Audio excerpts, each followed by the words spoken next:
논어 112번째 시간 자로편의 7장에서 9장을 보겠습니다. 7장 로위지정이 형제하로다. 노나라와 위나라의 정치가 형제로구나. 참 맥락 없는 말이에요. 그쵸? 이걸 어떻게 해석하라고? 두 가지 해석으로 이제 갈립니다. 주자는 이거를 되게 비판적으로, 비관적으로 해석을 했어요. 굉장히 공자가 비관적인 말을 한 것이다 이렇게 본 거죠. 노나라는 주공의 후예죠. 위나라는 그 강숙의 후예로 둘이 주공과 강숙이 형제였잖아요. 그러니까 그 형제처럼 노나라 위나라도 형제다. 문맥에서 정확히 그런 뜻이죠.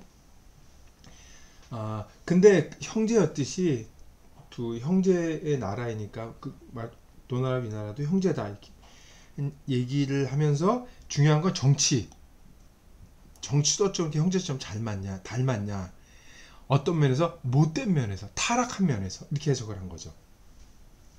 왜 나쁜 상태냐? 노나라는 신하가 군주를 농락하죠. 계씨가. 위나라는 출공이라는 임금이 자기 아버지 임금을 맡고 지가 임금들을 계속하겠다고 그러고, 그러니까 똑같이 타락했다 이렇게 해석을 한 거예요. 그래서 탄식으로 본 거죠. 원래 형제 나라인데 정치도 어쩜 이렇게 똑같이 타락했냐 이렇게 본 거죠. 근데 완전히 반대로 해석하는 경우도 있어요. 요 자로편에는 위나라 얘기가 이제 상당히 나오는데, 그래서 위나라를 어떻게 공자가 생각하느냐는 얘기도 이제 엿볼 수가 있는데, 앞에서 노나라를 두고서 한 번만 바뀌면 도에 이를 것이다 라고 한번 언급이 한번 노나라에 있었고, 이 옹야편에 나오죠. 또 위나라는 영공이라는 임금이 무도한데, 이 무도한 뒤에 나옵니다. 이게 무도한 임금인데 왜 나라가 망하지 않는가 얘기했을 때, 훌륭한 신하가 정치를 하고 있기 때문에 위나라가 망하지 않다고 이제 헌문편에 얘기를 하고 있어요. 그러니까 노나라 위나라가 이 춘추라고 하는 그 말세 혼란한 시기에 있지만 그런대로 아니죠. 그럼에도 불구하고 다른 나라보다는 좀 낫다 이런 의미로 봐야 한다고 보는 거죠. 지금 이것만 갖고는 이게 지금 맥락이 잘 안 와닿는 것 같은데, 뒤에 위나라를 언급할 때 그때 보면은 이게 반드시 나쁜 뜻으로만은 해석되지 않을 수도 있겠다는 걸 그때 볼 수가 있습니다. 8장을 보겠습니다. 자위 위 공자 형 하사대 선거실 1호다. 시유의 왈 구합의라 하고 소유의 왈 구완의라 하고 부유의 왈 구미의라 하니라. 위나라, 앞으로 계속 위나라에 대한 이야기가 계속 나올 텐데, 위나라 칭찬한 거죠. 위나라의 공자 형이라는 사람을 이제 두고서 이제 말씀을 하신 거죠. 거실을 잘 하는구나. 그러니까 집안의 처하기를 잘 하는구나.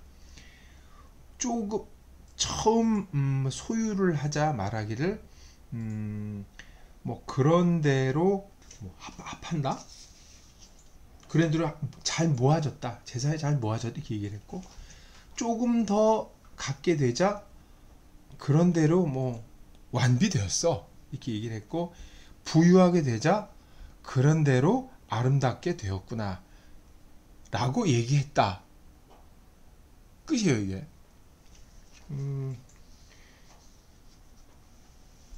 맥락을 좀 볼 필요가 있겠죠.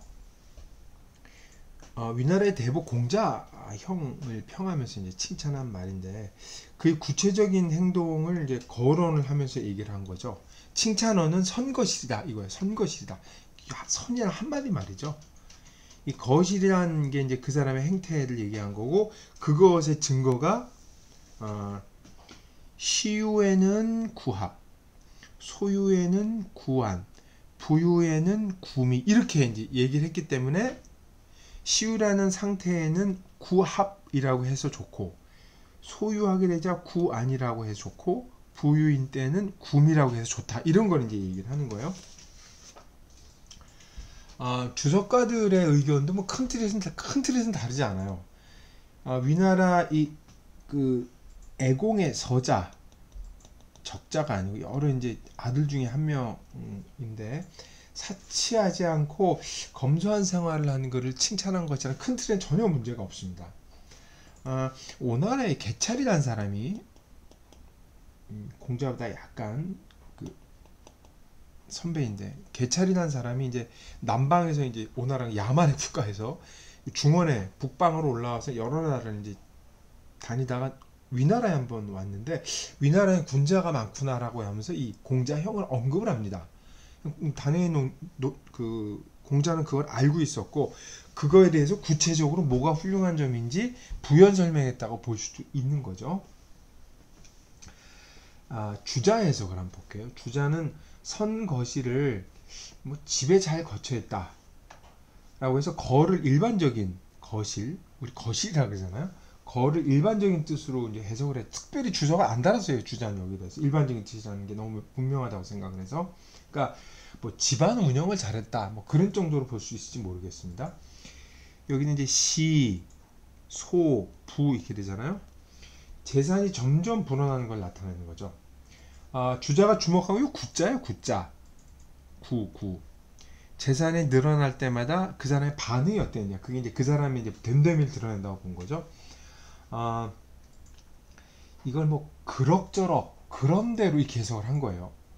그러니까 합이라고 그랬을 때 조금 이제 겨우 이제 시작을 했는데 뭐 그런대로 잘 모았어 이렇게 얘기한 거고, 조금 모았는데도 그런대로 완비되었어. 뭐 뒤에 것도 마찬가지로 뭐 그런대로 아름다워 그런 거죠. 그러니까 절제할 줄 아는 사람이기 때문에 그의 덕성이 훌륭하다고 공자가 칭찬했다. 이렇게 주자는 이해한 겁니다. 이 구자에 포인트가 있다고 보고.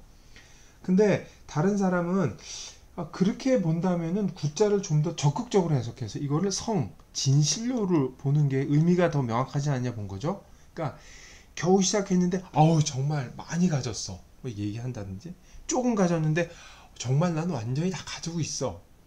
근데 부유해지면 그게 다 굳이 아름다운 건 아닐 텐데 난 정말 아름답게 되어 있어 이렇게 얘기를 한다는, 이게 이제 적극적으로 이해하는 거라는 거죠. 근데 이 합자가 좀 문제가 되는데, 주자는 이걸 잘 모았다고 봤는데 이 사람이 이 합자를 급자하고 연결을 지어서 보고 이걸 족자로 본 거죠. 그러니까 처음 이제 조금 가지기 시작했는데 정말로 흡족해 이렇게 해석했다고 보는 거죠. 그것도 말이 됩니다. 이렇게 해석에 동의하는 사람 중에도 이 구합이라는 게, 합자가 역시 문제가 됐는지 합자를 충족하다는 뜻보다는 합예로 본 겁니다. 이 사람이 이렇게 한 거지. 재산이 이제 겨우 조금씩 모이기 시작했는데 정말로 예에 합치된다. 이 정도면 예에 합치된다. 이 사람의 해석은 부유하게 되면서도 예를 잃지 않는 자세를 보였기 때문에 공자가 칭찬한 것이다. 이것도 말이 되죠? 이렇게 보는 거죠. 근데 이거를 주자 해석이 틀린 건 아니지만 좀 더 정밀하게 명확하게 해석해야 된다고 본 사람이 있어요. 거실의 거자를 문제 삼는 거죠. 거실 전체를 문제 삼아요. 거자는 그냥 집에 살다는 뜻이 아니라 우리 거화란 말이 있잖아요. 재산을 쌓다. 이 재산을 이렇게 축적하다는 뜻으로 쓰인 거죠. 그리고 실은 단순히 집안이 아니라 집안 전체에 있는 재산물을 다 가리키는 거예요. 거마, 노복, 의복, 토지 다 가리키는 거죠. 그걸 좀 더 포괄적으로 해석하는 거죠. 완전히 재산을 잘 모았다는 것에 집중을 하는 거예요. 그래서 자기 집안 전체의 재산을 축적을 잘했다. 그래서 처음 유자도 소유한다는 뜻으로 나라를 갖다 그러죠. 우리 소유한다는 뜻으로 처음 소유를 시작했을 때는 이 사람은 이거를 구자를 원래 그대로 뜻대로 해석해서 구차하게나마 뭐 재산이 쌓였다, 잘 모였다 이렇게 본 거. 그 다음에 그거보다 조금 더 모이자 구차하게나마 뭐 이 정도면은 완비되었어요. 얘기하고 정말 부자가 될 만큼 소유를 하자 말하기를 구차하게나마 뭐 아름답게 됐지 이렇게 한 거죠. 그러니까 이렇게 정밀하게 해석하는 사람은 공자가 선이라고 칭찬을 한 것은 서두르지 않았다는 데에 방점을 둔 거예요. 그러니까 구자에 방점을 둔 게 아니라 전체의 반응을 본 거죠. 이것도 상당히 재밌는 해석이라고 볼 수 있겠어요. 여기서 오해하지 말아야 될 것은 공자는 가난을 즐겼기는 했지만 부자를 경멸했다거나 부를 함부로 보지 않았습니다. 이거 정확히 이해하셔야 됩니다. 공자의 자세는 이거죠. 빈이락, 그쵸? 가난하되 즐거울 줄 알고, 그 다음에 부이래, 호래죠, 호래. 부자이면서 예를 이길 줄 알면 부일에서 전혀 뭐 그렇게 생각하지 않아요. 이게 공자의 기본 자세입니다. 이거 부에 대한 그 공자의 기본 자세를 이해하지 않으면 공자형에 대한 그 칭찬 이상하게 볼 수가 있어요. 이 부분을 아마 기억하셔야 될 것 같습니다. 9장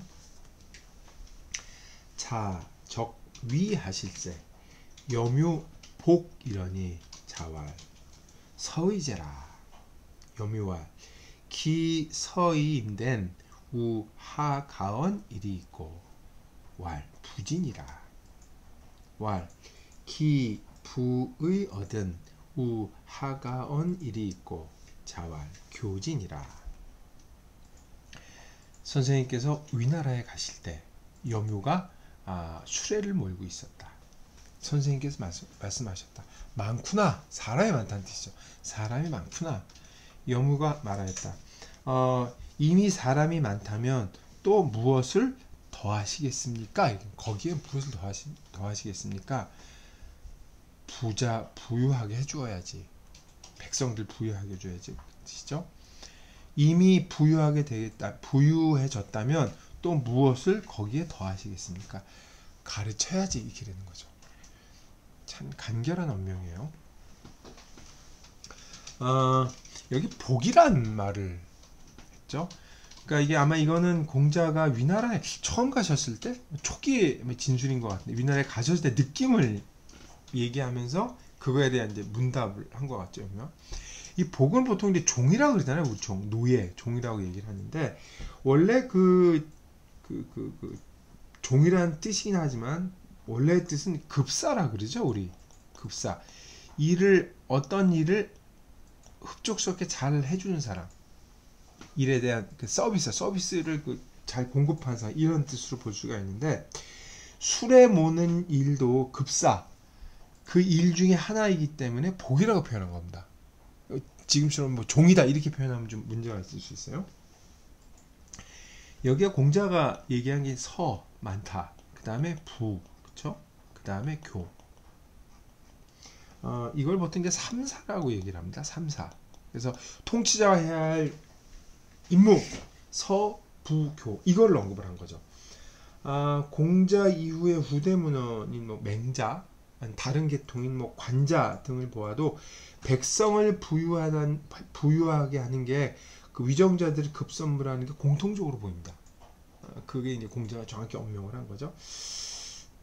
우리는 질문을 해야 돼요. 그래서 백성들에게 가르친다 그랬는데 부여하게 되는 건 뭐 목적어가 백성 부여하기나 문제가 없는데 가르친다고 할 때 무엇을 가르치냐가 문제가 되죠.